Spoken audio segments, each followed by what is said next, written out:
성도 여러분 평안하셨습니까? 2022년도 벌써 절반이 지나가고 2022년 이렇게 3기가 되었습니다. 2022년 3기 교과는 그리스도와 함께 받는 고난이라는 주제입니다. 이번 주 1과는 목자의 시련이라는 제목으로 공부를 하겠습니다. 왜 예수님께 헌신한 그리스도인들이 고난을 경험하게 되는가? 예수님도 고난으로부터 예외가 아니었습니다. 이사야 53장에 보면 우리 하나님은 고난의 하나님이셨습니다. 우리의 아픔과 고통 그리고 상실이 하나님께서 우리를 버리셨다는 것을 의미하지 않습니다. 하나님께서 아무 이유 없이 고난을 주시는 것이 아니며 그 가운데서 하나님을 신뢰할 수 있음을 배우게 될 것입니다. 우리는 이번 한 기 동안 우리 그리스도인과 함께하는 고난의 주제를 가지고 고난을 극복하고 이기는 우리 모두가 되기를 간절히 바랍니다. 최근에 저희 교회에 선교사가 왔는데요. 그 선교사의 아버지는 목사님이십니다.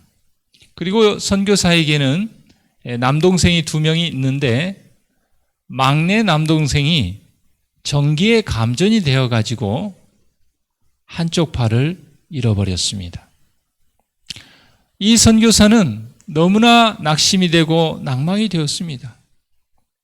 아버지가 목사님이고 온 가족이 하나님의 사업을 위하여 헌신하고 일했는데 어떻게 우리 집에 이런 일이 일어날 수 있는가 하는 것입니다. 그런데 정작 사고를 당한 동생이 기쁨으로 교회 청년회장으로 봉사하는 그런 모습을 보고 이 선교사는 마음의 회복과 소생함을 잊고 다시 선교사로 오게 되었다는 간증을 듣게 되었습니다. 동생이 그때 사고로 죽을 수밖에 없었지만 비록 한쪽 팔을 잃었지만 다시 회복되고 그리스도 안에서 봉사할 수 있고 또 주 안에서 고난 중에도 기뻐하고 감사하는 삶을 통하여 이 선교사의 마음에 소생함을 잊고 선교사로 봉사하게 되었다는 사실입니다. 그 선교사가 만난 그 하나님을 이번 3기 교과를 통하여 우리 모두도 만나고 경험하게 되기를 바랍니다. 1과는 목자의 시련이라는 제목으로 시편 23편을 중심으로 해서 우리에게 교훈을 주고 있습니다. 시편 23편 1절 말씀에 여호와는 나의 목자시니 내가 부족함이 없으리로다 하나님께서 말씀하셨습니다. 여호와 하나님이 우리의 목자이시면 우리의 환경이 좋든지 나쁘든지 고난과 시련과 핍박이 있든지 없든지 그 선한 목자이신 여호와 하나님께서 우리에게 부족함이 없도록 해 주시겠다고 약속하십니다. 선한 목자이신 여호와 하나님은 우리를 바른 길로 인도하시고 당신의 품에 안아 보호하시며 마침내 영원한 안식처로 이끌어 주십니다.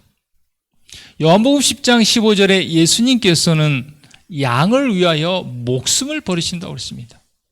우리의 목자 되시는 예수님은 우리를 위하여 목숨까지라도 내놓으신 사랑의 하나님이십니다. 뿐만 아니라 아무리 양떼가 많을지라도 선한 목자이신 예수님은 모든 양들을 각각 알고 있다고 시대의 소망 479페이지에 말하고 있습니다.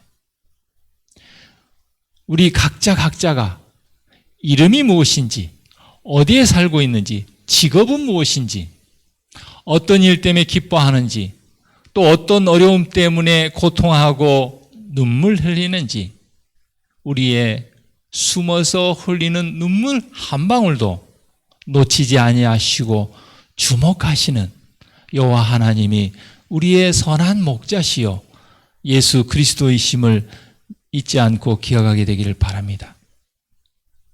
시편 23편 3절 말씀에 내 영혼을 소생시키시고 자기 이름을 위하여 의의 길로 인도하신다 그랬습니다.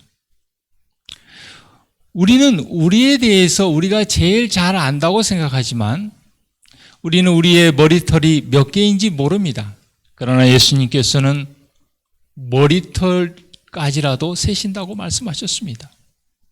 우리가 우리에 대해서 아는 것보다 예수님께서 우리에 대하여 더 많이, 더 잘 알고 계신다는 것을 잊지 않고 기억하게 되기를 바랍니다. 우리를 가장 잘 아시는 하나님께서 선한 목자가 되셔서 우리를 가장 좋은 길로 인도하시고 계심을 우리가 믿고 깨닫게 되기를 바랍니다. 비록 우리가 사망의 음침한 골짜기를 지날 때에도 나와 함께 계신 하나님께 진심으로 감사할 수 있기를 바랍니다.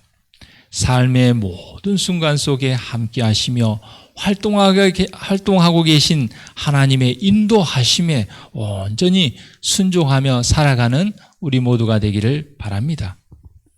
역사학자 아놀드 토인비는 구사 일생이 지도를 잘못 본 덕택이었다고 합니다. 토인비가 그리스도에 가게 되었습니다. 그는 지도를 잘못 보아서 숲속으로 들어가게 되었고 그곳에서 시냇물을 마시게 되었습니다. 그런데 하필 오염된 물을 마시게 되었고 이질에 걸려서 무려 6년 동안 고생을 하게 되었습니다. 그는 6년 동안 고생하면서 정말 자기 자신을 자책하고 어떻게 나에게 이런 일이, 하나님이 계시다면 어떻게 이런 일이 있을까, 그런 생각을 하게 되었습니다. 그런데 마침 그 즈음에 1차 세계대전이 발발하였고 오히려 그는 이질병으로 인하여 병역 의무에서 벗어나게 되었습니다. 그러나 그의 동료 학자들은 전쟁터에 나가서 거의 반 정도가 전쟁에서 전사하게 되었습니다. 우리는 세옹지마라는 말을 압니다. 우리의 인생은 좋은 일이 있었다가도 안 좋은 일이 있고 안 좋은 일이 있다가도 좋은 일이 있습니다. 그리고 이 아놀드 토인비처럼 안 좋은 일을 통하여 하나님께서는 더 좋은 것을, 우리에게 가장 유익되는 것을 주실 수 있다는 것을 깨닫게 되기를 바랍니다. 교육 253페이지에 믿음이라는 것은 어떠한 환경과 상황 가운데서도 하나님을 믿고 신뢰하는 것이다 그랬습니다. 하나님께서 우리를 사랑하심으로 우리의 이익을 위하여 제일 좋은 것이 무엇인지를 아신다고 믿는 것입니다. 우리가 그런 믿음을 가질 때 우리는 우리 자신의 길을 택하지 않고 하나님의 길을 택하게 될 것입니다. 정노의 계단 96페이지에 기도에 대해서도 이렇게 기록하고 있습니다. 우리가 구하는 꼭 그것을 우리가 구하는 바로 그때에 받지 못할지라도 우리는 주께서 우리의 기도를 들으시고 응답하실 것을 믿어야 합니다. 우리는 너무나 잘못함이 많고 앞의 것을 잘 보지 못하므로 어떤 때에는 우리에게 축복이 되지 못하는 것을 구합니다. 그래서 우리 아버지께서는 사랑으로서 우리에게 가장 좋은 것, 우리가 영적으로 밝아진 눈을 가지고 그 모든 사실을 그대로 볼 수 있다면 우리 자신도 원하게 될 것을 주심으로 우리 기도를 응답하여 주십니다. 그래서 예수님께서는 지상생애를 사시는 동안에 당신 자신의 계획을 세우지 않으셨다고 그랬습니다. 예수님께서는 당신을 위한 하나님의 계획을 받아들이셨고 날마다 아버지께서 당신의 계획을 나타내 주셨습니다. 마찬가지로 우리도 우리의 생애가 단순히 그분의 뜻을 이루는 생애가 될 수 있도록 하나님을 의지하여야 하겠습니다. 우리가 우리의 길을 그분께 위탁할 때 그분께서는 우리의 발길을 인도해 주실 것입니다. 시편 23편 4절 말씀에 내가 사망의 음침한 골짜기로 다닐지라도 해를 두려워하지 않을 것은 주께서 나와 함께 하심이라. 주의 지팡이와 막대기가 나를 안위하시나이다. 우리는 이 세상에 살면서 불공평한 대우를 받을 때가 있습니다. 배신을 당할 때가 있습니다. 사망의 음침한 골짜기를 지날 때가 있습니다. 하지만 하나님께서 우리를 회복시키시고 우리의 아픈 경험들을 통해서 우리를 더 성장시키시고 성숙시키시고 우리를 의롭게 하시겠다고 약속하셨습니다. 하나님은 목적 없이 일하는 분이 아닙니다. 만약 하나님께서 우리를 어두운 골짜기로 인도하신다면 그곳에는 분명한 목적이 있습니다. 우리가 이 사실을 믿는다면 우리는 어두움 속에서 그분의 뜻을 발견하기 위해 더 열심히 기도하며 하나님께 매달려야 하겠습니다. 시편 23편 5절 말씀에 주께서 내 원수의 목전에서 내게 상을 차려주시고 기름을 내 머리에 부으셨으니 내 잔이 넘치나이다. 로마서 12장 19절에서 21절 사도 바울은 이렇게 기록했습니다. 너희가 친히 원수를 갚지 말고 하나님의 진노하심에 맡기라. 내 원수가 줄이거든 먹이고 목마르거든 마시우라. 악에게 지지 말고 손으로 악을 이기라 그랬습니다. 어느 강연회에서 강사가 청중들을 보면서 이렇게 질문을 했습니다. 여러분 중에 미워하는 사람이 한 사람도 없는 사람이 있습니까? 하고 물었습니다. 아무도 손을 들지 않는데 90이 넘은 한 할아버지께서 손을 들었습니다. 이 강사는 의아하게 생각하면서 그 할아버지에게 물었습니다. 할아버지, 정말 할아버지는 이 세상에 미워하는 사람이 한 사람도 없습니까? 할아버지께서 대답하기를 저도 젊었을 때는 미워하는 사람이 참 많았습니다. 그러나 복수하지 않고 그냥 다 하나님께 맡기고 그냥 놔두었다고 합니다. 그랬더니 많은 시간이 흘러서 그들이 먼저 다 죽고 없어졌기 때문에 이제는 미워하는 사람이 한 사람도 남지 않았다. 그렇게 할아버지께서 대답을 했습니다.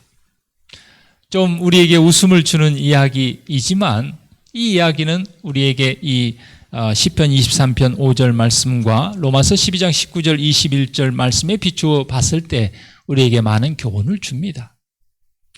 우리가 하나님께 모든 것을 맡기면 하나님께서 알아서 다 해결해 주십니다. 그러므로 우리가 스스로 원수를 갚지 말라는 것입니다. 선으로 악을 이기라고 말씀하십니다.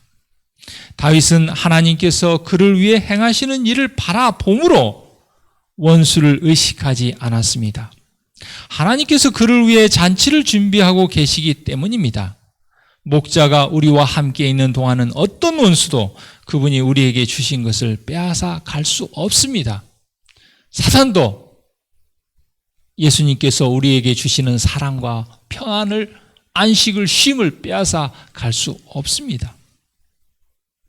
하나님의 행하시는 위대한 일을 바라봄으로 원수를 의식하지 않을 수 있는 저와 여러분이 되기를 바랍니다. 할아버지가 90이 넘도록 장수하는 동안에 미워하는 사람들이 다 죽고 없어지고 이제 미워하는 사람이 남지 않은 것처럼 우리가 영원한 영생의 소망과 하늘의 본향을 바라보고 예수 그리스도를 바라봄으로 원수에 대하여 미워하는 마음을 전혀 의식하지 않고 우리가 기쁨과 감사함으로 살 수 있는 우리 모두가 되기를 바랍니다. 시편 23편 6절 말씀에 내 평생의 선하심과 인자하심이 반드시 나를 따르리니 내가 여호와의 집에 영원히 살리로다. 우리가 처해 있는 골짜기가 아무리 깊고 우리의 원수가 아무리 집요하게 공격해 올지라도 하나님의 선하심과 인자하심 그리고 우리의 여정을 끝까지 이끄시는 그분의 인도하심에는 의심할 여지가 없습니다. 만약 이러한 생각이 예수님으로 하여금 갈바리의 언덕을 오르시도록 했다면 우리도 같은 마음을 품어야 되겠습니다. 하나님의 선하심과 인도하심이 예수님과 함께 하시고 예수님을 인도한다는 그 생각과 동기가, 그 사랑이 예수님을 갈바리의 언덕을 향하여 자원하는 마음으로 가도록 했습니다.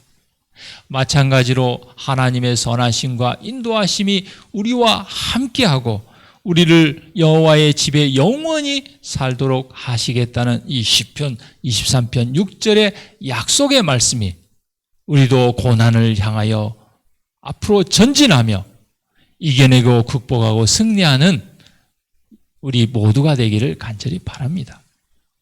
제가 어느 지역에서 목회를 하는데 이제 3년째가 되었는데 참 너무나 힘들고 어려웠습니다. 그래서 마음 같아서는 합회에 가서 좀 다른 교회로 옮겨 달라고 말하고 싶은 생각이 들 정도로 어렵고 힘든 그런 시간이 있었습니다.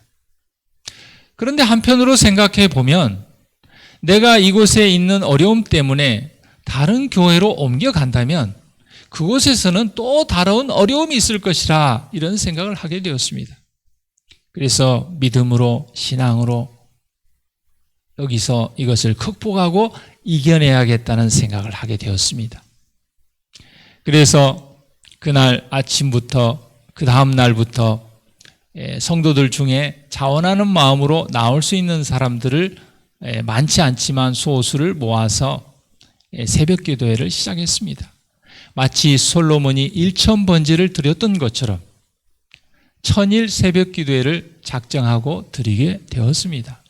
1000일이라는 시간은 3년이 넘는 그렇게 짧은 시간은 아닙니다. 그런데 참으로 놀라운 것은 1000일이 되기 전에 1년이 다 되기 전에 하나님께서 불가능하다고 생각하고 도저히 풀릴 것 같지 않았던 여러 다양한 문제들을 하나님께서 다 해결해 주셨습니다. 그래서 저는 1년 더 목회를 하게 되었습니다. 그곳에서. 사랑하는 성도 여러분, 하나님의 선하심과 인자하심이 우리가 사망의 음침한 골짜기를 다닐지라도 우리와 함께 하시고 우리를 영원한 본향으로 인도하신다는 그 믿음으로 시련과 고난을 이기고 승리하는 우리 모두가 되기를 간절히 소망합니다.